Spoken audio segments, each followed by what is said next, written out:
الرحیم۔ سورہ البقرہ کی آیت نمبر 20 تک گزشتہ درس میں ترجمہ کر لیا تھا۔ آگے یہاں سے تیسرا رکوع شروع ہوتا ہے۔ اللہ تبارک و تعالیٰ نے ارشاد فرمایا، یا ایھا الناس اعبدوا، اے لوگو عبادت کرو، ربکم، اپنے رب کی، الذی خلقکم، وہ جس نے تمہیں پیدا کیا، والذین من قبلکم، اور انہیں بھی جو تم سے پہلے تھے، تمہیں بھی پیدا کیا اور تم سے پہلے لوگوں کو جو تم سے پہلے دنیا میں موجود تھے، لعلکم تتقون، تاکہ تم بچ جاؤ، تاکہ تمہیں تقوی و پرہیزگاری حاصل ہو جائے۔ یا ایھا الناس، اس کے ذریعے سب لوگوں کو خطاب کیا گیا۔ اب عموماً عبادت کا حکم قرآن پاک میں جب دیا گیا، نماز کا، روزے کا، حج کا، زکوٰۃ کا، تو یا ایھا الذین آمنوا کے ذریعے مخاطب کیا گیا، کیونکہ عبادت کے مخاطب مومن ہیں۔ کفار جو ہیں وہ عبادات کے مکلف نہیں ہیں، پہلے وہ ایمان لانے کے مکلف ہیں کہ ان کو یہ پابند کیا جائے کہ تم ایمان لاؤ۔ جب ایمان لائیں تو اب ان پہ باقی ساری جتنی عبادات ہیں وہ، کیونکہ بنیادی جو چیز مثلا نماز فرض ہونے کے لیے مکلف ہونا ضروری ہے، اس میں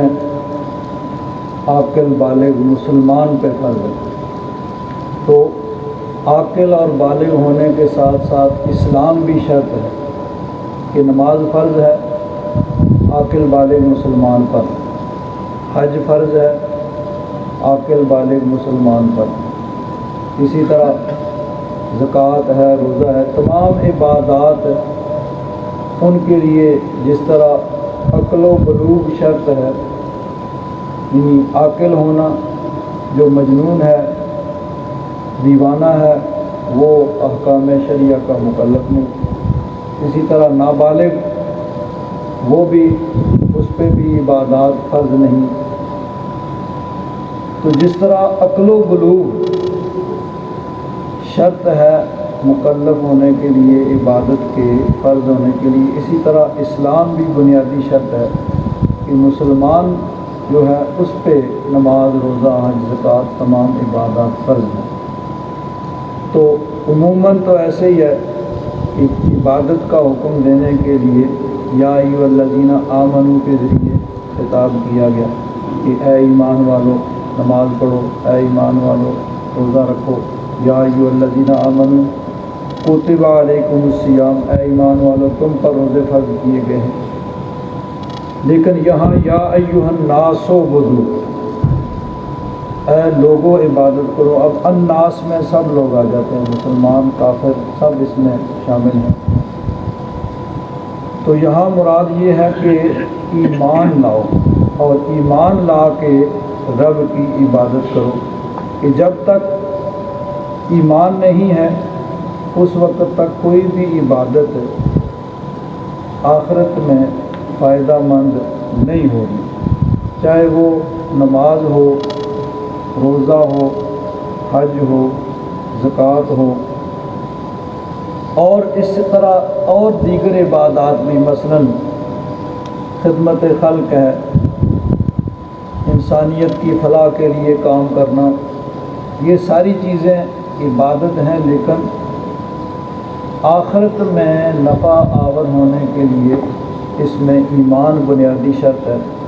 کہ اگر ایمان نہیں ہے تو کوئی انسان کتنے بھی اچھے کام کر رہا ہے، دنیا میں تو اس کو اس کا صلہ دے دیا جائے گا، لیکن آخرت میں اس کی کوئی بھی عبادت اس کے لیے فائدہ مند نہیں ہوگی۔ اس کے لیے سب سے بنیادی جو شرط ہے وہ ایمان ہے۔ تو یہاں بھی مراد یہی ہے کہ اے لوگوں، ایمان لا کے عبادت کرو اپنے رب کی جس نے تمہیں پیدا کیا اور ان لوگوں کو پیدا کیا جو تم سے پہلے تھے، تاکہ تمہیں تقوی اور پرہیزگاری ہو جائے۔ اور ایمان جو ہے، ایمان کس چیز کا نام ہے؟ ایمان نام ہے عقائد کے درست ہونے کا، کہ اللہ تبارک و تعالیٰ اور اس کے رسول کے ارشادات کے مطابق عقیدہ رکھا جائے۔ اگر اس میں سے کوئی بھی ایک چیز اس میں اللہ رسول کے فرمان کے خلاف عقیدہ ہوگا تو لاکھ دعویٰ جو ہے انسان کرتا رہے وہ اللہ تعالیٰ کی بارگاہ میں مقبول نہیں ہوتا۔ جیسا کہ یہ دیکھیے دوسرا رکوع پچھلا جو شروع ہوتا ہے، وَمِنَ النَّاسِ مَن يَقُولُ، کچھ لوگ کہتے ہیں آمنا باللہ، ہم اللہ پر ایمان لائے، وَبِالْيَوْمِ الْآخِرِ، اور قیامت پر۔ تو انہوں نے دعویٰ کیا کہ ہم اللہ پر بھی ایمان لاتے ہیں اور قیامت پر بھی ایمان لاتے ہیں، لیکن اللہ تعالیٰ نے فرمایا وَمَا هُم بِمُؤْمِنِينَ، حالانکہ وہ مومن نہیں ہیں۔ تو دعویٰ ہے ایمان کا، لیکن ایمان اللہ تبارک و تعالیٰ کی بارگاہ میں ان کا مقبول نہیں ہے، کہ ان کے عقائد درست نہیں ہیں، عقیدے کے اندر خرابی ہے۔ تو زبانی دعویٰ اللہ تبارک و تعالیٰ کی بارگاہ میں مقبول نہیں ہے، بلکہ تمام عقائد و نظریات کو درست کرنا ضروری ہے۔ جب تک تمام عقائد و نظریات درست نہیں ہوتے، صرف دعویٰ کرنا جو ہے وہ قبول نہیں ہے۔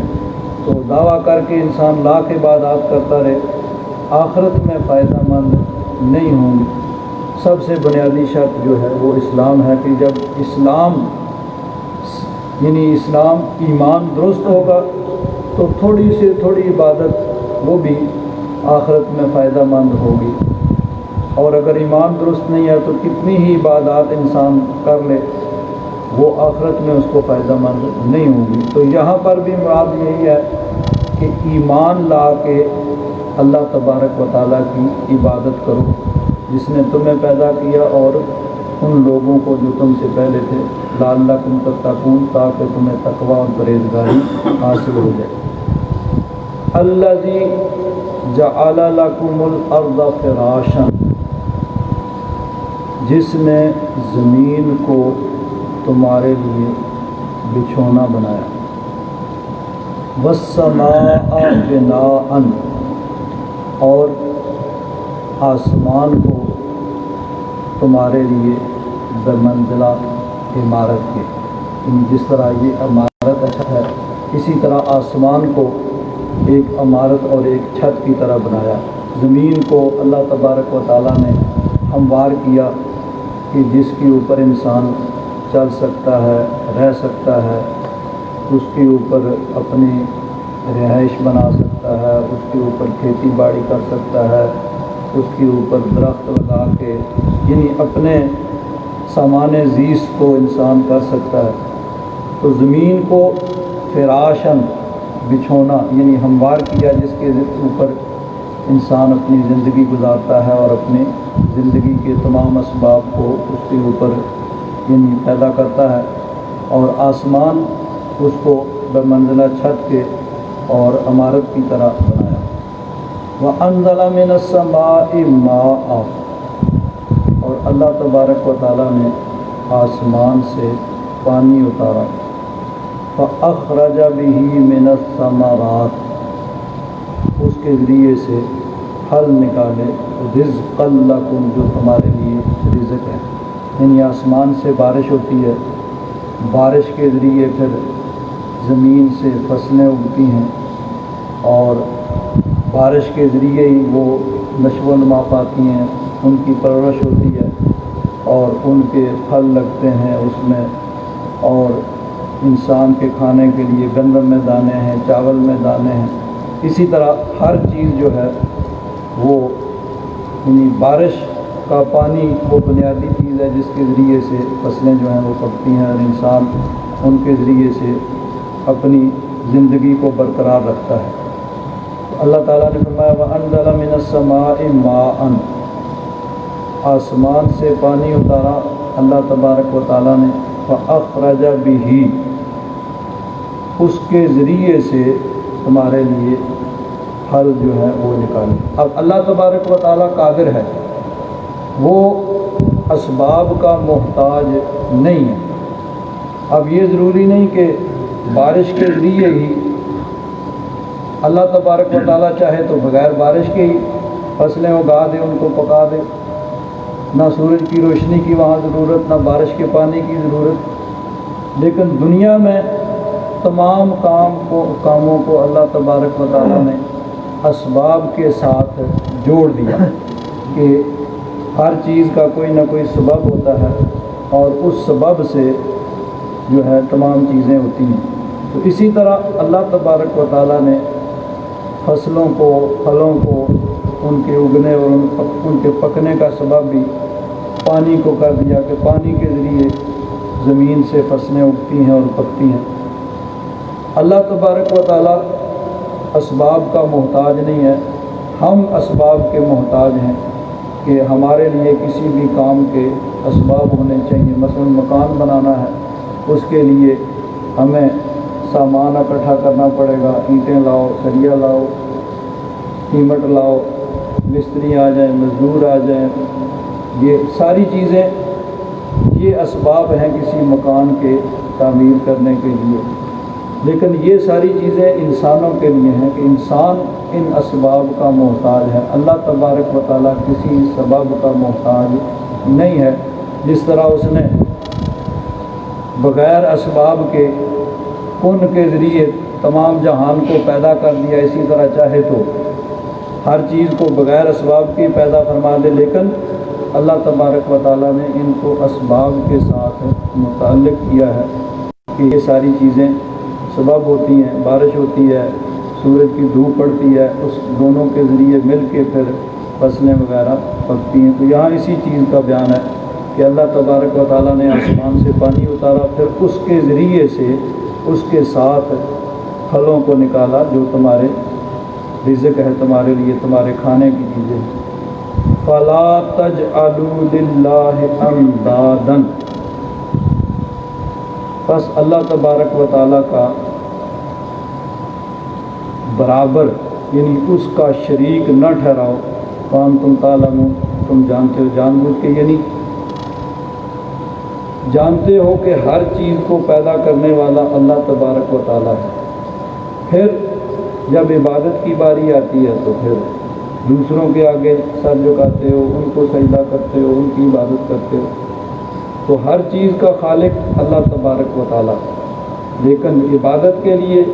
دوسروں کے آگے جھکنا، تو جب خالق ہر چیز کا اللہ تبارک و تعالیٰ ہے، اسی نے ہر چیز کو پیدا کیا اور ہر چیز کو وہی چلا رہا ہے،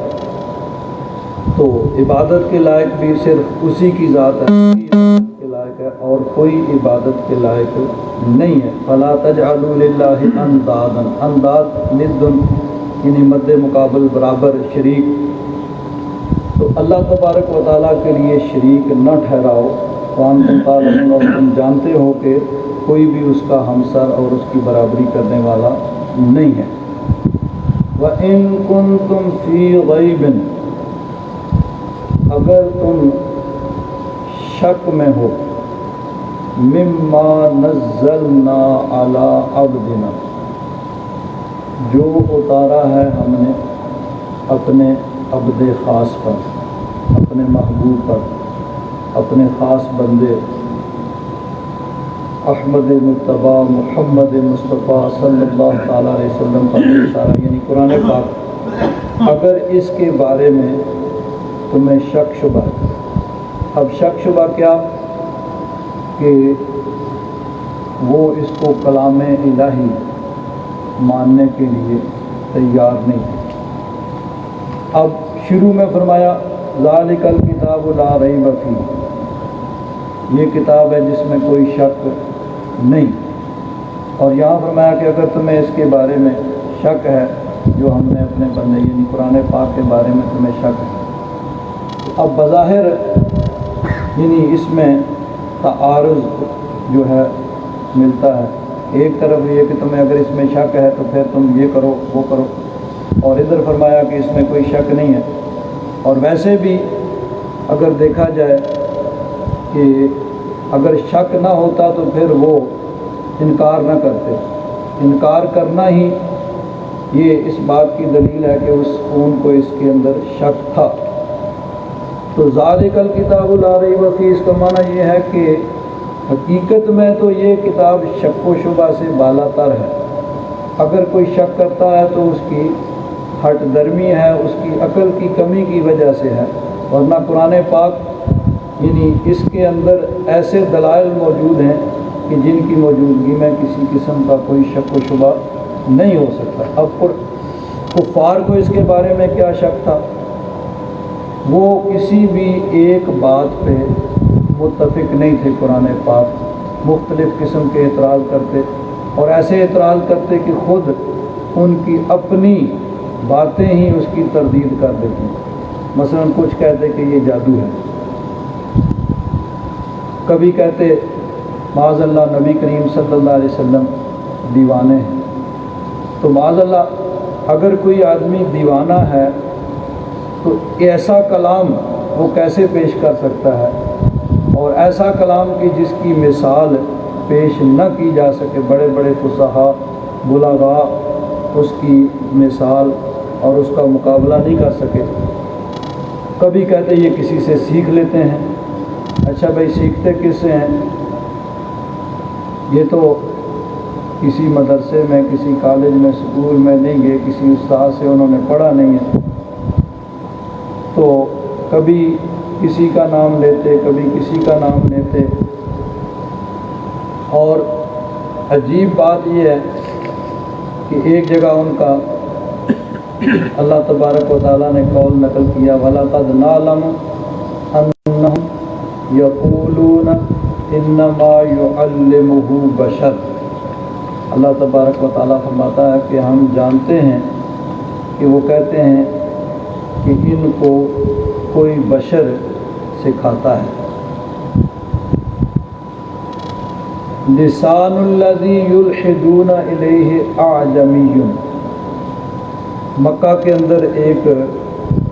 غلام تھا جو کہ عربی نہیں تھا، اجمی تھا، کہیں اور سے آ کے وہ یعنی بکتے بکاتے چلتے چلاتے مکہ شریف میں آ گیا، تو کہتے جی اس سے سیکھتے ہیں، حالانکہ اس شخص کی اپنی زبان عربی نہیں ہے، وہ اجمی ہے، کہیں اور سے آیا ہے، مکہ میں رہ رہا ہے، اور ظاہر بات ہے کہ کوئی آدمی جب کسی دوسرے ملک میں جا کے رہتا ہے تو وہ قبلہ چشتی صاحب تو ہو سکتے ہیں کہ جو یعنی پوری ڈچ سیکھ لیں، ورنہ تو یہاں 50 سال سے لوگ رہ رہے ہیں تو ان کو اتنی ڈچ آتی ہے کہ ٹھیک ہے جتنی ان کو کام کے لیے ضرورت پڑتی ہے، کسی سے رستہ پوچھ لیا جائے، دکان پہ جا کے سودا خرید لے، اس سے زیادہ جو ہے وہ نہیں آتی ہے۔ تو اب کہا جائے بھئی کہ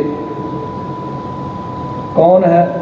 کس سے سیکھتے ہیں؟ بھئی فلاں غلام ہے، اس سے سیکھتے ہیں، اس بیچارے کو خود عربی نہیں آتی، تو اس سے سیکھ کے ایسا کلام فصیح و بلیغ کہ عرب کے مایا ناز فصیح و بلیغ اس کا مقابلہ نہ کر سکیں، عجیب بات ہے۔ اللہ تبارک و تعالیٰ نے ارشاد فرمایا لسان الذی یلحدون الیہ اعجمی، جس کی طرف یہ منسوب کر رہے ہیں کہ فلاں سے سیکھتے ہیں، اس کی زبان تو اجمی ہے، وَھَذَا لِسَانٌ عَرَبِيٌّ مُبِینٌ، اور یہ فصیح و بلیغ عربی کی یعنی ایسی عربی کی کتاب ہے، ایسا کلام ہے کہ جس کا فصیح و بلیغ عرب جو ہے مقابلہ نہیں کر سکتے۔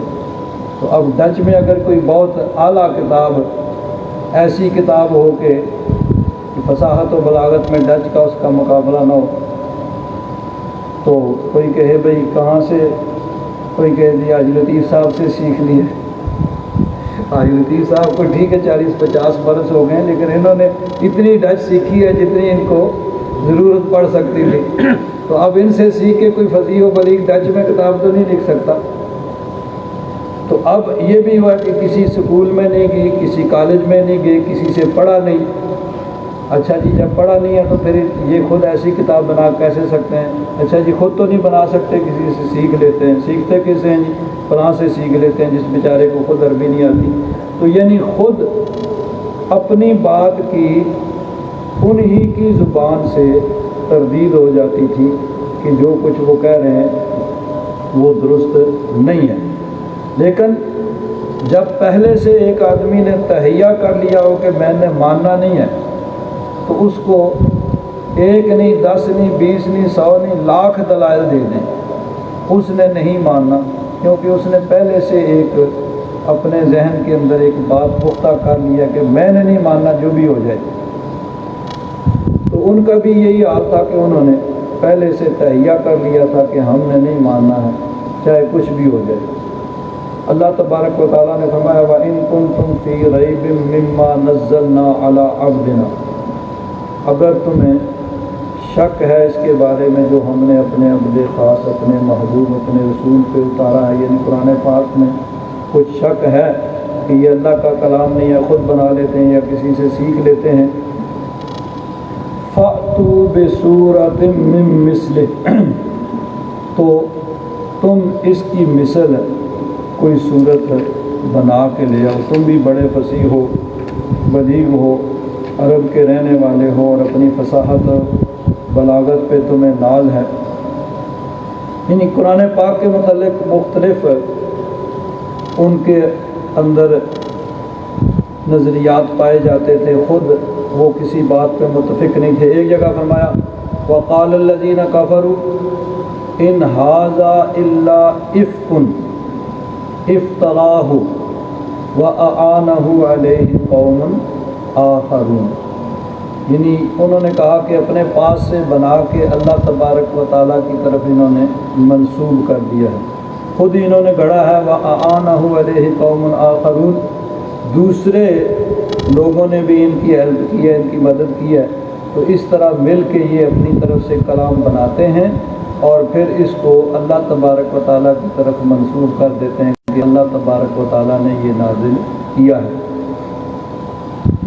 اللہ تبارک و تعالیٰ نے اس کا جواب ارشاد فرمایا فَقَدْ جَاءُوا ظُلْمًا وَزُورًا، بے شک انہوں نے ظلم و زیادتی اور جھوٹ کہا کہ قرآن پاک جو کلام الہی ہے اس کو انہوں نے افطرا کہا کہ اپنے پاس سے گھڑ لیتے ہیں اور پھر اللہ تبارک و تعالیٰ کی طرف اس کو منسوب کر دیتے ہیں. وَقَالُوا، اور کافروں نے کہا اساطیر الاولین، یہ پہلوں کی کہانیاں ہیں، اکتتبھا، جو انہوں نے لکھ لی ہیں. فَهِيَ تُمْلَىٰ عَلَيْهِ بُكْرَةً وَأَصِيلًا، صبح شام پھر ان پہ پڑھی جاتی ہیں. اب یہ بھی بات تھی کہ اگر پہلوں کے قصے، اب قرآن پاک پہلی بات تو یہ ہے کہ صرف قصے نہیں ہیں، قرآن پاک کے اندر پہلی اقوام کے واقعات بلا شبہ مذکور ہوئے ہیں، لیکن وہ کسی مقصد کے تحت اور اس لیے کہ پرانے لوگوں کے واقعات سے عبرت حاصل کی جائے. عموماً جو قومیں اللہ تبارک و تعالیٰ کی نافرمانی کر کے ہلاک ہوئیں، تباہ و برباد ہوئیں، ان کے واقعات ہیں کہ جنہوں نے اللہ تعالیٰ کی نافرمانی کی، اللہ کے نبیوں کو نہیں مانا اور ان کا انکار کیا، ان پر اللہ تبارک و تعالیٰ کا عذاب آیا. تو یہ واقعات اس لیے ہیں کہ ان سے سبق حاصل کر کے، ان سے عبرت حاصل کر کے یہ لوگ جو ہیں یہ جھٹلانے سے اور انکار سے باز آ جائیں. قرآن پاک میں بعض یعنی پرانے اچھے لوگوں کے واقعات بھی بیان ہوئے جنہوں نے اللہ تبارک و تعالیٰ کی فرما برداری کی اور اس اللہ تبارک و تعالیٰ نے ان کو بلند درجات عطا فرمائے. تو یہ بھی اسی لیے ہیں کہ دل کے اندر نیکی، تقوی، پرہیزگاری کا جذبہ ابھرے. تو یہ جو واقعات قرآن پاک میں بیان ہوئے یہ صرف عبرت اور نصیحت حاصل کرنے کے لیے، اور یہ قرآن پاک کے مضامین کا ایک حصہ ہے۔ یہ نہیں کہ صرف قرآن پاک میں کہانیاں اور قصے ہی ہیں، واقعات بلا شبہ بیان ہوئے، لیکن وہ خاص مقصد۔ اس کے علاوہ عبادات کا ذکر ہے، نصیحتیں ہیں، بہت سے مضامین ہیں، اوامر نواہی۔ تو اب ان کا مقصد تو چونکہ صرف اعتراض کرنا تھا، تو انہوں نے کہا کہ یہ پرانے زمانے کے قصے ہیں جو پڑھتے رہتے ہیں۔ اللہ تبارک و تعالیٰ نے ساتھ ہی جواب ارشاد فرمایا، قُلْ أَنزَلَهُ الَّذِي يَعْلَمُ السِّرَّ فِي السَّمَاوَاتِ وَالْأَرْضِ إِنَّهُ كَانَ غَفُورًا رَحِيمًا، کہ محبوب ان سے فرما دو کہ یہ تمہاری بات درست نہیں ہے جس طرح تم کہہ رہے ہو کہ یہ پرانے زمانے کے قصے ہیں۔ صرف قصے نہیں ہیں، قصے اگر بیان ہوئے ہیں تو وہ بھی ایک مقصد کے تحت بیان ہوئے ہیں کہ ان کے ذریعے سے عبرت حاصل کی جائے اور نصیحت حاصل کی جائے، اور ہر طرح کے مضامین جو جس چیز کی بھی انسانیت کو ضرورت پڑتی ہے وہ سب کے سب ان کے اندر ہیں۔ اور یہ اللہ تبارک و تعالیٰ کی طرف سے نازل کیا گیا ہے جو آسمانوں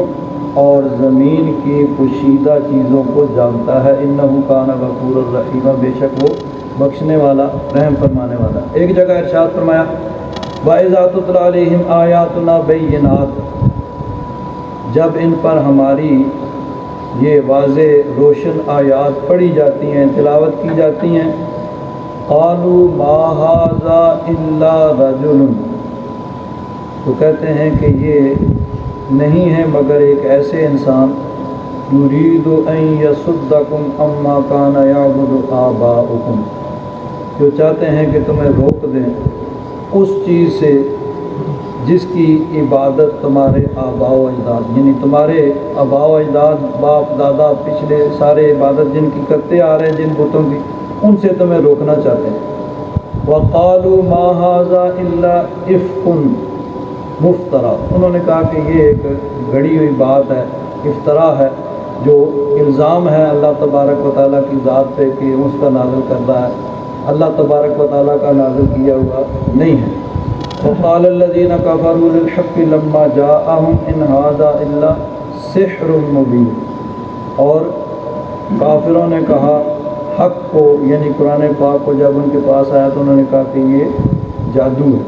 تو اب مختلف طرح کی باتیں، کبھی کہتے جادو، کبھی کہتے کسی سے سیکھا ہے، یہ ہے وہ ہے۔ تو یہ ساری چیزیں، یعنی خود وہ کسی بات پہ متفق نہیں تھے،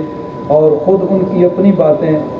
اپنے ہی اعتراضات کا جواب بن جاتی تھیں اور اس کی تردید کر دیتی تھیں۔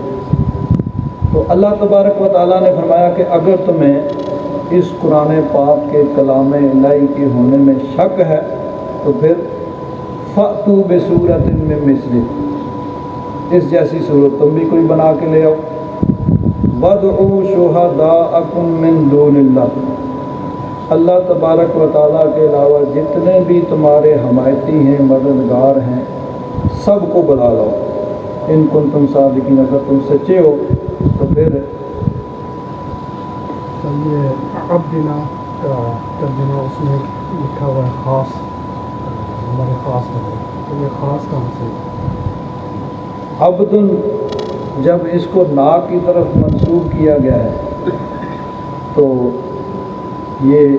ویسے تو عبد النکرہ ہے، تو جب نکرہ معرفہ کی طرف مضاف ہوتا ہے تو معرفہ ہو جاتا ہے۔ تو ہمارے بندے، اب ویسے تو سارے ہی اللہ کے بندے ہیں، میں کہتا ہوں میں اللہ کا بندہ ہوں، آپ کہتے ہیں میں اللہ کا بندہ ہوں، چشتی صاحب کہتے ہیں میں اللہ کا بندہ ہوں، ہم سب دعوے دار ہیں کہ اللہ کے بندے، لیکن جس کو اللہ تبارک و تعالیٰ کہ یہ میرا بندہ ہے تو پھر خاص بندہ ہے۔ ویسے تو سب کہتے ہیں ہم اللہ کے بندے ہیں، یعنی ہم اس بات کے دعوے دار ہیں کہ ہم اللہ کے بندے ہیں، لیکن جس کو اللہ کہ یہ میرا بندہ ہے تو معرفہ یعنی نکرہ جب معرفہ کی طرف مضاف ہوا تو وہ معرفہ ہو گیا، اور یعنی اس کا پھر عبد نا کا ترجمہ کیا گیا ہمارے خاص بندے۔ تو اللہ تبارک و تعالیٰ نے فرمایا کہ اس جیسی ایک صورت تم بھی بنا کے لے آؤ۔ وَادْعُوا شُهَدَاءَكُم مِّن دُونِ اللَّهِ إِن كُنتُمْ صَادِقِينَ، اگر تم سچے ہو تو اپنے تمام حمایتیوں کو ملا لو اور سب مل کے اس جیسا کلام جو ہے. اب یہ قرآن پاک میں مختلف مقامات پہ چیلنج کیا گیا کہ ٹھیک ہے بھائی اگر یہ اللہ کا کلام نہیں ہے تو تم بھی بنا لو. اب اس کو علی سبیل تنزل اس طرح کہا جا سکتا ہے کہ پہلے تو پورا قرآن پاک ان کو بنا کے لانے کا یعنی کہا گیا کہ ٹھیک ہے بھائی اگر تم اس کو کلام الہی نہیں مانتے ہو تو تم بھی اس جیسی کوئی کتاب بنا کے لے آؤ. اور پھر ساتھ فرمایا قُلْ لَئِنِ اجْتَمَعَتِ الْإِنسُ وَالْجِنُّ عَلَىٰ أَن يَأْتُوا بِمِثْلِ هَٰذَا الْقُرْآنِ لَا يَأْتُونَ بِمِثْلِهِ. اگر سارے انسان اور جن اکٹھے ہو جائیں اس قرآن کی مثل لانے پر، سب مل کے کوشش کریں کہ ہم بھی ایسی کوئی کتاب بنا لیں، لا یأتون بمثلہ، تو وہ اس جیسی کتاب بنا کے نہیں لا سکتے. ولو کان بعضهم لبعض ظہیرا، سب ایک دوسرے کے مددگار ہو جائیں، ہیلپر ہو جائیں، سب مل کے ایک دوسرے کی ہیلپ کریں، مدد کریں، تو وہ اس جیسا یعنی اس جیسی کتاب بنا کے نہیں لا سکتے. اب جب پہلے چیلنج کیا گیا بھائی ٹھیک ہے اگر یہ کلام الہی نہیں ہے، تمہارا دعویٰ ہے کہ یہ اللہ کا کلام نہیں ہے، خود بنا لیتے ہیں یا کسی سے سیکھ لیتے ہیں، تو تم سب اکٹھے ہو جاؤ اور سب مل کے اس جیسی کوئی کتاب تم بھی لے آؤ، بنا لاؤ. اب ان کی طرف سے اس کا کوئی جواب نہیں آیا. جب کوئی جواب نہیں آیا تو پھر حکم ہوا اچھا بھائی ٹھیک ہے اگر یہ تمہارا دعویٰ ہے کہ کلام الہی نہیں ہے، تم اس جیسی پوری کتاب بنا کے نہیں لا سکتے، تو چلو ایسے کرو، فاتو بعشر سور مثلہ، پورا نہیں 10 صورتیں اس جیسی جو ہیں نا وہ تم بنا کے لے آؤ. ٹھیک ہے بھائی تم کہتے ہو کہ یہ اللہ کا کلام نہیں ہے. ام یقولون افترا، یہ کہتے ہیں کہ انہوں نے گھڑ لیا ہے، اپنے پاس سے بنا لیا ہے. قل، محبوب فرما دو، فأتوا بعشر سور مثلہ، تم اس جیسی 10 صورتیں وہ بنا کے لے آؤ. اب 10 صورتیں آخری جو ہیں چھوٹی چھوٹی صورتیں جو ہیں قل الم تری کیف سے لے کر قل اعوذ برب الناس تک، یہ چھوٹی چھوٹی 10 صورتیں ہیں. تو ٹھیک ہے بھائی تم اس کو کلام الہی نہیں مانتے، پوری کتاب نہیں لا سکتے، تو ٹھیک ہے 10 صورتیں بنا کے لے آؤ. چیلنج ہو گیا. فأتوا بعشر سور مثلہ مفتریات، تم بھی گھڑ لو، بنا لو اس جیسی 10 صورتیں. وَادْعُوا مَنِ اسْتَطَعْتُم مِّن دُونِ اللَّهِ، اللہ کے علاوہ جس کے مدد لے سکتے ہو، جس کو اپنا ہیلپر بنا سکتے ہو، بلا لو، سب شامل ہو جاؤ. وَادْعُوا مَنِ اسْتَطَعْتُم مِّن دُونِ اللَّهِ، اللہ کے علاوہ جس کو چاہے تم اپنی مدد کے لیے بلا لو، ان کنتم صادقین، اگر تم سچے ہو. اور ساتھ فرمایا فَإِن لَّمْ يَسْتَجِيبُوا لَكُمْ، اگر یہ مقابلہ نہ کر سکیں، اس کا جواب نہ دے سکیں، فَاعْلَمُوا أَنَّمَا أُنزِلَ بِعِلْمِ اللَّهِ، تو پھر جان لو کہ یہ اللہ کے علم سے اتارا گیا ہے، یعنی اللہ تبارک و تعالیٰ کا کلام ہے. وَأَن لَّا إِلَٰهَ إِلَّا هُوَ، اور اللہ کے علاوہ کوئی معبود اور کوئی عبادت کے لائق نہیں ہے. فَهَلْ أَنْتُم مُسْلِمُونَ، تو کیا تم ایمان قبول کرو گے، مسلمان ہوگے؟ تو پہلے تو یہ چیلنج کیا گیا کہ ٹھیک ہے بھائی پوری کتاب ایسی تم بھی کوئی بنا لاؤ. نہیں بنا سکے، اچھا چلو پوری کتاب نہیں لا سکتے، 10 صورتیں لے آؤ. 10 صورتیں بھی نہیں لا سکے، اچھا چلو 10 صورتیں نہیں، ایک صورت بنا لو. قل هو اللہ احد اللہ الصمد لم یلد ولم یولد ولم یکن لہ کفوا احد، چھوٹی سی صورت ہے. انا اعطیناک الکوثر فصل لربک وانحر ان شانئک هو الابتر، اس میں 3 آیتیں ہیں، قل هو اللہ میں 4 آیتیں ہیں. تو یہ 3 آیتوں 4 آیتوں والی چھوٹی چھوٹی صورتیں، اس جیسی کوئی ایک صورت ہی بنا کے لے آؤ. اللہ تبارک و تعالیٰ نے فرمایا ام یقولون افترا، وہ پہلے جو ہے سورہ ہود میں، یہ سورہ یونس میں، یہ کہتے ہیں کہ انہوں نے اپنے پاس سے اس کو گھڑ لیا ہے. قل فأتوا بسورۃ من مثلہ، تم بھی ایک سورت جیسی بنا لاؤ، وادعوا من استطعتم من دون اللہ ان کنتم صادقین، اور اکیلے نہیں، جس جس کو اپنی مدد کے لیے بلا سکتے ہو اس کو بلا لو، اور سب مل کے کوشش کرو۔ اب بھی کوئی جواب نہیں ہے۔ پھر فرمایا چلو صورت نہیں بنا سکتے، فَلْيَأْتُوا بِحَدِيثٍ مِثْلِهِ، صورت نہیں، ایک آیت، ایک چھوٹی سی آیت ہی اس جیسی کوئی بنا کے لے آؤ۔ پورے کفر نے ایڑی چوٹی کا زور لگایا، لیکن بالآخر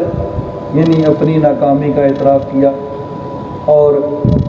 بعض روایات میں آتا ہے کہ ایک بہت بڑا فصیح و بلیغ جو یعنی سب کا استاد مانا جاتا تھا اور اس کی فصاحت و بلاغت پہ سب کو ناز تھا، اسے انہوں نے کہا کہ دیکھو قرآن پاک بار بار چیلنج کر رہا ہے، ہم اس کو کلام الہی نہیں مانتے، تو قرآن پاک میں انہوں نے چیلنج کیا ہے بھائی تم بھی اس جیسی کوئی کتاب بنا کے لے آؤ۔ پھر کہا بھائی 10 صورتیں بنا لو، ایک صورت بنا لو، کوئی ایک آیت ہی بنا لو، تو تم اگر کوشش کرو کوئی ایک اس طرح کی چھوٹی سی صورت بنا دو تو ہم کہیں گے بھئی ہم نے چیلنج قبول کر لیا اور آپ نے کہا تھا ہم بنا لے، تو اب آپ بھی مان جائیں کہ یہ کلام الہی نہیں ہے، کہ انسان نے بھی ایسا کلام بنا لیا۔ اس نے کہا ٹھیک ہے بھئی کوشش تو میں کروں گا، لیکن اس کے لیے یہ ہے کہ مجھے یکسوئی چاہیے، کوئی پریشانی نہ ہو، تو میں آرام سے بیٹھ کے سوچ کے الفاظ کو ترتیب دے کے تو کچھ بنانے کی کوشش کروں گا۔ کافروں نے کہا ٹھیک ہے بھئی ہم تمہارے ہر طرح کے اخراجات کے ہم کفیل ہیں، تمہیں کسی قسم کا فکر، تمہارے تمام اخراجات کر کے جتنے بیوی بچوں کے جو بھی اخراجات ہیں ہم اٹھائیں گے، تمہیں معقول معاوضہ ملتا رہے گا، تم آرام سے بیٹھ جاؤ اور کوئی ایک اس طرح کی صورت بنا کے دے دو تاکہ ہم کہیں بھئی ٹھیک ہے جو چیلنج کیا تھا قرآن پاک نے ہمیں اس کا مقابلہ کر لیا، یہ اس کے مقابلے میں صورت آ گئی۔ تو اب وہ بیٹھ گیا، کافروں نے اس کے تمام اخراجات اٹھا لیے۔ جب بھی اس سے پوچھتے بھئی ہاں بھئی کہاں تک بات پہنچی، وہ کہتا بھئی ہاں کچھ بن رہا ہے اور کچھ ہو رہا ہے۔ جب کافی وقت گزر گیا تو انہوں نے کہا بھئی اتنا وقت گزر گیا ہے، ہم تمہارے اخراجات سارے اٹھا رہے ہیں، تو کب تک یہ بات بنے گی اور کب تک یہ صورت مکمل ہوگی؟ اس نے کہا بات یہ ہے کہ میں صبح جب الفاظ کو ترتیب دے کے جملے بناتا ہوں تو میں سوچتا ہوں کہ شاید آج میں نے جو کلام تیار کیا ہے وہ قرآن پاک کے مقابلے میں ہو جائے گا اور اس کے برابر ہو جائے گا، لیکن شام کو جب میں اس کا موازنہ اس کلام سے کرتا ہوں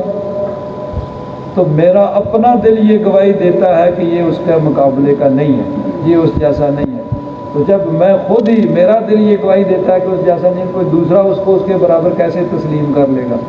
تو اس نے بھی ہینڈز اپ کر دیے کہ نہیں بھئی میں نہیں کر سکتا۔ تو قرآن پاک نے بار بار چیلنج کیا بھئی ٹھیک ہے اگر تم اس کو کلام الہی نہیں مانتے تو اس جیسی تم بھی کوئی کتاب بنا کے لے آؤ، چلو پوری نہیں 10 صورتیں بنا لو، 10 نہیں ایک صورت بنا لو، ایک صورت نہیں کوئی ایک آیت ہی بنا کے لے آؤ۔ پورا کفر ایڑی چوٹی کا زور لگا کے اس کے یعنی جیسا کلام نہ بنا سکا، اور یہ چیلنج اب بھی برقرار ہے، قیامت تک برقرار رہے گا کہ جو بھی اس کو کلام الہی نہیں مانتا، انسان کا کلام مانتا، جس طرح آج بھی کافر کہتے ہیں یعنی کہ یہ نبی کریم صلی اللہ علیہ وسلم نے خود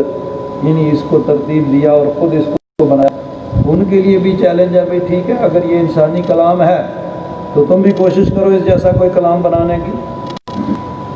تو اللہ تعالیٰ نے فرمایا وَإِن كُنتُمْ فِي رَيْبٍ مِّمَّا نَزَّلْنَا عَلَىٰ عَبْدِنَا،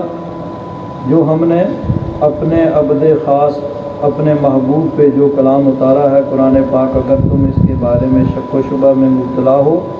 فَأْتُوا بِسُورَةٍ مِّن مِّثْلِهِ، اس جیسی صورت کوئی تم بھی بنا کے لے آؤ، وَادْعُوا شُهَدَاءَكُم مِّن دُونِ اللَّهِ إِن كُنتُمْ صَادِقِينَ، اللہ کے علاوہ جتنے تمہیں کوئی مددگار مل سکتے ہیں، کوئی ہیلپر مل سکتے ہیں، سب کو بلا لو اور سب مل کے کوشش کرو، اگر سچے ہو کہ یہ کلام الہی نہیں ہے، اس جیسا کلام ہم بنا سکتے ہیں تو سب کرو۔ ساتھ ہی فرما دیا فَإِن لَّمْ تَفْعَلُوا، اگر تم یہ نہ کر سکو، وَلَن تَفْعَلُوا، اور یاد رکھو ہرگز تم ایسا نہیں کر سکو گے، تم اس جیسا کلام نہ بنا سکتے ہو، نہ بنا سکو گے کبھی بھی۔ تو پھر کیا ہے؟ فَاتَّقُوا النَّارَ، اس آگ سے ڈرو، اس آگ سے بچو، الَّتِي وَقُودُهَا النَّاسُ وَالْحِجَارَةُ، جس کا ایندھن انسان بھی ہیں اور پتھر بھی ہیں، اُعِدَّتْ لِلْكَافِرِينَ، جو کافروں کے لیے تیار کی گئی۔ یعنی پھر اس کا انکار کرنے سے باز آ جاؤ اور اس کو کلام الہی مان کے نبی کریم صلی اللہ علیہ وسلم کی غلامی کا پٹا اپنے گردن میں ڈال لو تاکہ جہنم کے عذاب سے بچ جاؤ، جہنم کی آگ سے بچ جاؤ، ایسی آگ جس کا ایندھن انسان بھی ہوں گے، پتھر بھی ہوں گے، انسان بھی اس میں جلیں گے، پتھر بھی جلیں گے۔ اب یہ چیز بھی قابل غور ہے کہ انسان جو یعنی فساق و فجار، کفار و منافقین، وہ تو عذاب کے لیے اس میں جائیں گے، تو پتھر کس لیے جہنم میں جائیں گے؟ تو پتھر بھی جہنم کا ایندھن ہے۔ تو روایات میں آتا ہے کہ کفار اور ان کے معبودان باطلہ، جن کی وہ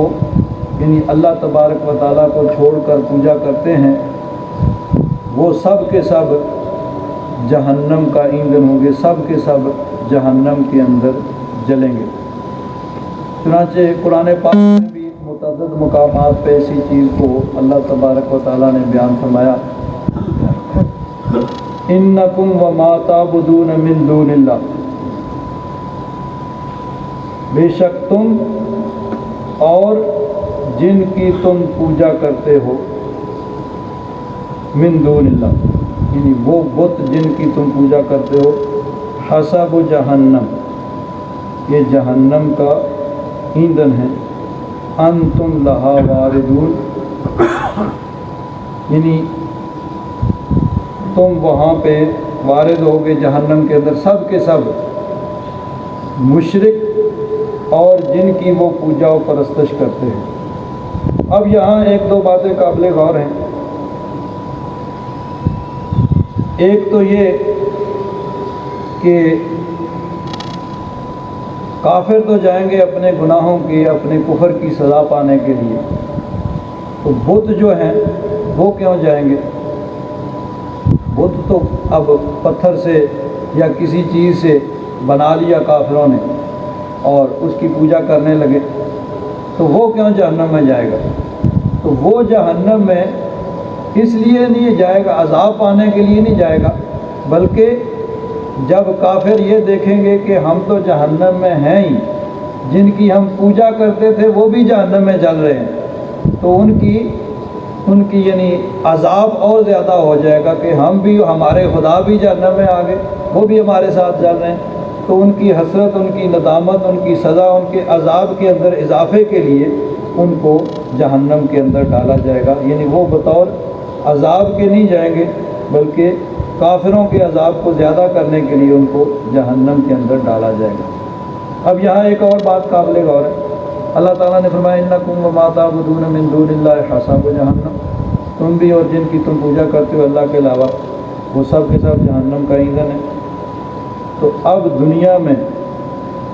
بتوں کی بھی پوجا کی جاتی ہے، اور اس کے علاوہ یعنی کہیں پہ جانوروں کی پوجا کی جاتی ہے، کوئی شیر کو، کوئی بندر کو، کوئی سانپ کو خدا مانتا ہے، اور کچھ لوگ یعنی اللہ والوں کو بھی، ان کو بھی کہیں سجدہ کیا جاتا ہے، یعنی ایسے بھی لوگ ہیں جنہوں نے یعنی ساری عمر اللہ تبارک و تعالیٰ کی عبادت میں گزاری، لیکن اس کے بعد لوگوں نے ان کو پوجنا شروع کر دیا. تو اب کیا معاذ اللہ وہ بھی جہنم کا ایندھن ہوں گے جن کی پوجا کی جا رہی ہے؟ تو یہ یاد رکھیں، یہ ایک بہت اہم بات ہے. ایسی آیات جو ہے نا من دون اللہ کی اکثر لوگ پیش کرتے ہیں. تو من دون اللہ جو ہے یہ ایک خاص قرآن پاک کی اصطلاح ہے جو بتوں کے لیے استعمال کی گئی. تو من دون اللہ سے مراد بت ہیں. تو انکم وما تعبدون من دون اللہ، بے شک تم اور تمہارے یہ بت یہ جہنم کا ایندھن ہوں گے. تو اب اگر کسی اللہ والے کی کہیں عبادت کی جا رہی ہے جس نے اپنی ساری زندگی اللہ کے حکم کے مطابق گزاری ہے، اس کے مرنے کے بعد اگر اس کی قبر کی کہیں پوجا کی جا رہی ہے تو وہ من دون اللہ نہیں ہے، تو وہ جہنم کا ایندھن نہیں ہے. ہاں جو شرک کر رہے ہیں، جو کفر کر رہے ہیں، جو اس کو پوج رہے ہیں وہ تو جائیں گے، لیکن من دون اللہ جو ہے یہ خاص اصطلاح ہے قرآن پاک جس سے مراد ہے بت. تو انکم وما تعبدون من دون اللہ، تم اور تمہارے بت یہ جہنم کا ایندھن ہوں گے. اگر خدا نخواستہ کسی نیک آدمی جو ہے اس کی پوجا و پرستش کی گئی اور وہ یعنی دنیا میں تو ظاہر بات ہے کوئی بھی نیک انسان یہ نہیں کر سکتا، جو اپنی عبادت کرائے گا وہ نیک ہو نہیں سکتا، مسلمان ہو نہیں سکتا، وہ تو یعنی وہ تو کافر ہے جو کہے کہ مجھے سجدہ کرو، میری عبادت کرو. تو اگر کسی نیک انسان کے ہاں یہ بھی ہے، لیکن من دون اللہ جو ہے یہ اب قرآن پاک میں یا عربی میں من جو آتا ہے وہ عقل والوں کے لیے آتا ہے، جس طرح انسان، فرشتے، جن وغیرہ. اور ما جو ہے یہ ایسی چیزیں جو غیر ذوی العقول یعنی جن میں عقل نہیں ہے، پتھر ہو گئے، جانوروں کے لیے بھی ما استعمال ہوتا ہے. لیکن یعنی اب من دون اللہ جو ہے یہ خاص اصطلاح ہے جو بتوں کے لیے آتی ہے کہ اس سے مراد بت ہوتے ہیں جن کی کافر پوجا و پرستش کرتے ہیں. تو من دون اللہ وہ مراد ہیں کہ بت جو ہیں ان کی جن کی پوجا و پرستش کی جاتی تھی وہ سب جہنم کا ایندھن ہوں. تو اللہ تبارک و تعالیٰ نے فرمایا کہ اگر تم اس کو کلام الہی نہیں مانتے تو پھر اس کا مقابلہ کرو. اگر مقابلہ نہیں کر سکتے تو پھر وَلَن تَفْعَلُوا، یاد رکھو کہ ہرگز تم یہ نہیں کر سکو گے. فَاتَّقُوا النَّارَ، تو اس آگ سے بچو، الَّتِي وَقُودُهَا النَّاسُ وَالْحِجَارَةُ، جس کا ایندھن انسان بھی ہیں اور پتھر بھی ہیں. اُعِدَّتْ لِلْكَافِرِينَ، وہ کافروں کے لیے تیار کی گئی ہے. اب جہنم جو ہے وہ بنیادی طور پر کافروں کے لیے تیار کی گئی ہے. مومنوں کے لیے اللہ تبارک و تعالیٰ نے جنت بنائی ہے، لیکن بعض مومن بھی اپنے گناہوں کی وجہ سے وہ جہنم کے اندر جائیں گے. جس طرح کہ قرآن و حدیث میں یہ ہے کہ اعمال کا وزن ہوگا اور اعمال کے وزن کے بعد پھر جو ہے فمن ثقلت موازینہ، یعنی جس کے نیکیوں کے پلڑے بھاری ہوں گے، نیکیاں زیادہ ہوں گی وہ تو جائیں گے جنت میں، اور جس کی نیکیاں کم ہوں گی، گناہ زیادہ ہوں گے تو ان کے لیے جہنم کا فیصلہ ہوگا. قرآن پاک میں متعدد مقامات پر اس مضمون کو بیان کیا گیا. والوزن یومئذ الحق، بروز قیامت وزن کا کیا جانا حق ہے. ومن ثقلت موازینہ، پس جس کے وزن بھاری یعنی نیکیاں بھاری ہوئیں، نیکیاں زیادہ ہوئیں، فاولئک هم المفلحون، وہ لوگ کامیاب ہوں گے، یعنی ان کے لیے جنت کا فیصلہ ہوگا، ان کو جنت میں بھیجا جائے گا. ومن خفت موازینہ، اور جن کے وزن ہلکے ہو گئے یعنی نیکیوں کا پلڑا ہلکا ہوا، گناہ زیادہ ہوئے، فَأُولَٰئِكَ الَّذِينَ خَسِرُوا أَنفُسَهُمْ، وہی ہے جنہوں نے اپنے آپ کو نقصان میں ڈالا، بما كانوا بآياتنا يظلمون، کہ ہماری آیتوں پر وہ ظلم کیا کرتے۔ اب یہاں مراد یہ ہے کہ وہ ہوں گے تو ایمان والے، لیکن اپنے گناہوں کی وجہ سے وہ جہنم میں جائیں گے۔ اور یہ یعنی وزن کا کیا جانا یہ ہوگا ہی صرف مومنوں کے لیے، کیونکہ کافروں کے بارے میں اللہ تبارک و تعالیٰ نے ارشاد فرمایا فَلَا نُقِيمُ لَهُمْ يَوْمَ الْقِيَامَةِ وَزْنًا قُلْ هَلْ نُنَبِّئُكُمْ بِالْأَخْسَرِينَ أَعْمَالًا، اللہ تعالیٰ ارشاد فرماتا ہے کہ محبوب کہہ دو کہ کیا تمہیں بتائیں کہ جنہوں نے نقصان اٹھایا اپنے اعمال کے اعتبار سے، الَّذِينَ ضَلَّ سَعْيُهُمْ فِي الْحَيَاةِ الدُّنْيَا، جن کی ساری دوڑ دھوپ کوشش محنت دنیا کی زندگی کے لیے ہوگی، وَهُمْ يَحْسَبُونَ أَنَّهُمْ يُحْسِنُونَ صُنْعًا، اور وہ سمجھتے یہ ہیں کہ بہت اچھا کام کر رہے ہیں، دنیا کے لیے ہی سب کچھ، آخرت بالکل نہیں، اور سمجھتے ہیں کہ بہت اچھا کام کر رہے ہیں۔ أُولَٰئِكَ الَّذِينَ كَفَرُوا بِآيَاتِ رَبِّهِمْ وَلِقَائِهِ، یہ وہ لوگ ہیں جنہوں نے اللہ کی آیات کا انکار کیا اور اس سے ملنے کا یعنی قیامت کا انکار کر دیا۔ فَحَبِطَتْ أَعْمَالُهُمْ، تو ان کے اعمال ضائع ہو گئے، یعنی اگر کوئی انہوں نے اچھا عمل کیا بھی ہے تو چونکہ ایمان نہیں ہے تو اس وجہ سے وہ سارے کے سارے اعمال ان کے ضائع ہو گئے۔ فَلَا نُقِيمُ لَهُمْ يَوْمَ الْقِيَامَةِ وَزْنًا، ان کے لیے ہم ترازو نہیں رکھیں گے قیامت کے دن۔ تو کفار کے تو چونکہ کوئی ہے ہی نہیں، نیکی ہے ہی نہیں، گناہ ہی گناہ ہے، تو برائیاں ہی برائیاں، کفر ہی شرک ہی ہے، تو ان کے لیے اعمال نہیں، اعمال کا تولا جانا یہ مومنین کے لیے ہوگا کہ جن کے اچھے اور برے دونوں طرح کے اعمال ہوں گے۔ اگر اچھے اعمال زیادہ ہوں گے تو جنت کا فیصلہ ہوگا، اور اگر اچھے اعمال کم ہوں گے اور برے اعمال زیادہ ہوں گے، گناہ زیادہ ہوں گے تو جہنم میں جائیں گے۔ لیکن مومنوں کا جہنم کے اندر جانا یہ وقتی ہوگا، تعدلک، پرماننٹ نہیں۔ کوئی بھی جو آدمی ایمان دنیا سے سلامت لے کے گیا ہے وہ پرماننٹ ہمیشہ کے لیے جہنم کے اندر نہیں رہے گا، وہ وقتی طور پر جہنم کے اندر جائے گا، اور پھر اپنے گناہوں کی سزا پا کے یا مختلف طریقے سے، جس طرح نبی کریم صلی اللہ علیہ وسلم شفاعت فرمائیں گے جہنم سے نکالیں گے، اسی طرح اور بہت سے اللہ تبارک و تعالیٰ اسباب پیدا فرمائے گا، اور وہ بالآخر جہنم سے نکل کر جنت کے اندر آ جائیں گے۔ تو پرماننٹ جہنم کے اندر رہنا یہ کفار کے لیے ہے کہ وہ جہنم میں جائیں گے اور پھر خالدین فیہا ابدا، ہمیشہ ہمیشہ اس کے اندر رہیں گے، کبھی وہاں سے نہیں نکلیں گے۔ مومن جو ہیں وہ وقتی طور پر جہنم میں اگر اپنے گناہوں کی وجہ سے گئے بھی تو بالآخر وہ وہاں سے نکال کر جنت میں پہنچا دیے جائیں گے۔ اس کا یہ مطلب نہیں ہے کہ ہم کہیں ہم مومن ہیں چلو خیر ہی ہے، کوئی بات نہیں، جہنم میں چلے بھی گئے تو کیا ہوا، نکل آئیں گے، نہیں، وہاں کا ایک سیکنڈ بھی جو ہے،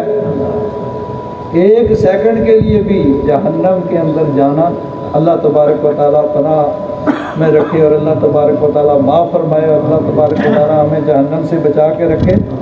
یہ نہیں ہے کہ آدمی سوچے کہ نہیں کوئی بات نہیں، چلو چلے بھی گئے تو پھر نکل ہی آئیں گے، نہیں، انسان یہ کوشش کرے، نیکی کرے، تقویٰ پرہیزگاری کو اختیار کرے، اور اللہ تبارک و تعالیٰ سے ہمیشہ یعنی نیکی کی دعا مانگے، اور اللہ تبارک و تعالیٰ سے مغفرت اور بخشش مانگے کہ اللہ تبارک و تعالیٰ ہمیں جہنم سے بچائے۔ تو نیکی اور تقویٰ اور پرہیزگاری یہی چیز ہے۔ اور یہ یاد رکھیں کہ یہاں ایک مجھے روایت یاد آئی کہ نیکی، پرہیزگاری اور خیر خواہی، اللہ کی مخلوق کی جو ہے وہ خیر خواہی کرنا، یہ ایسی چیز ہے کہ دنیا کے اندر اس کی صحیح قدر و قیمت ہمیں معلوم نہیں ہو سکتی، قیامت کے دن معلوم ہوگی۔ اور یہ ایسی چیز ہے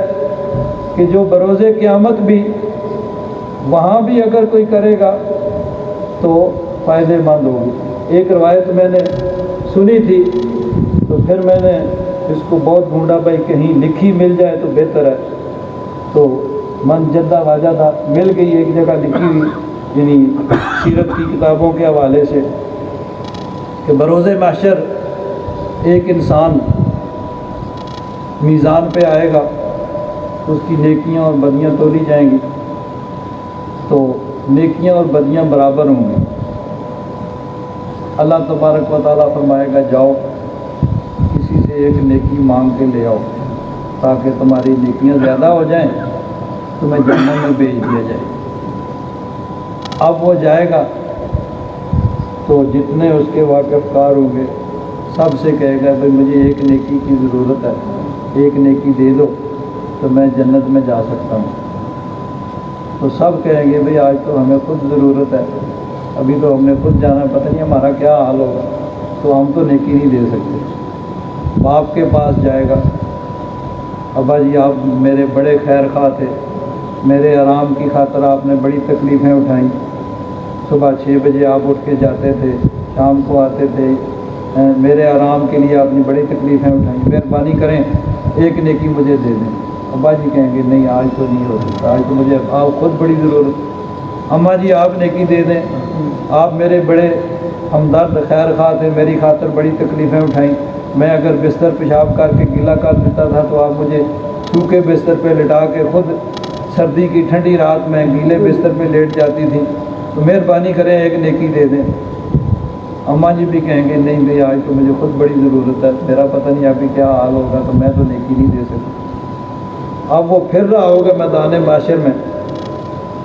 تو ایک آدمی اس کو ملے گا، بھئی کیا بات ہے بڑے پریشان نظر آ رہے ہو، وہ کہے گا بھئی ایک نیکی مجھے چاہیے، وہ کہیں نہیں مل رہی۔ ابا جی نے بھی انکار کر دیا، اماں جی نے بھی انکار کر دیا، بھائی جان نے، بہن نے، بیٹے نے، سب نے انکار کر دیا ہے کہ نہیں بھئی آج نہیں مل سکتی۔ وہ کہے گا میرے پاس ایک ہی نیکی ہے، تم لے جاؤ، تم تو کامیاب ہو جاؤ، میرے پاس ایک ہی ہے بس، یہ تم لے جاؤ، چلو تمہارا تو کام بن جائے۔ وہ لے کے میزان پہ آئے گا، یا رب ذوالجلال مل گئی ایک نیکی میں لے آیا، میرے لیے جنت کا آرڈر جاری کیا جائے۔ اللہ تبارک و تعالیٰ فرمائے گا کس نے دی ہے تجھے یہ نیکی؟ یہاں میدان معاشر میں وہ عرض کرے گا یا رب ذوالجلال ایک انسان مل گیا تو اس نے مجھے دی۔ اللہ تبارک و تعالیٰ فرمائے گا اس کو بھی بلاؤ، اس کو بھی لایا جائے، وہ بھی حاضر ہوگا۔ وہ عرض کرے گا یا رب ذوالجلال میرے پاس ایک ہی نیکی تھی، میں نے کہا اس کا تو کام بنے، میں دیکھوں گا جو ہوگا دیکھا جائے گا، تو اس کا تو کام بنے۔ اللہ تبارک و تعالیٰ فرمائے گا چلو دونوں ہی جنت میں چلے جائیں۔ تو اللہ تبارک و تعالیٰ تو کرم اور فضل فرمانے والا ہے، تو نیکی یہ دنیا میں بلکہ میدان معاشر میں بھی اگر کوئی ہمدردی اور نیکی اور بڑائی کرے گا تو وہاں بھی اس کا اللہ تبارک و تعالیٰ کی طرف سے کرم اور فضل ہوگا۔ الحمدللہ رب العالمین والصلاۃ والسلام علی حبیبہ سیدنا و مولانا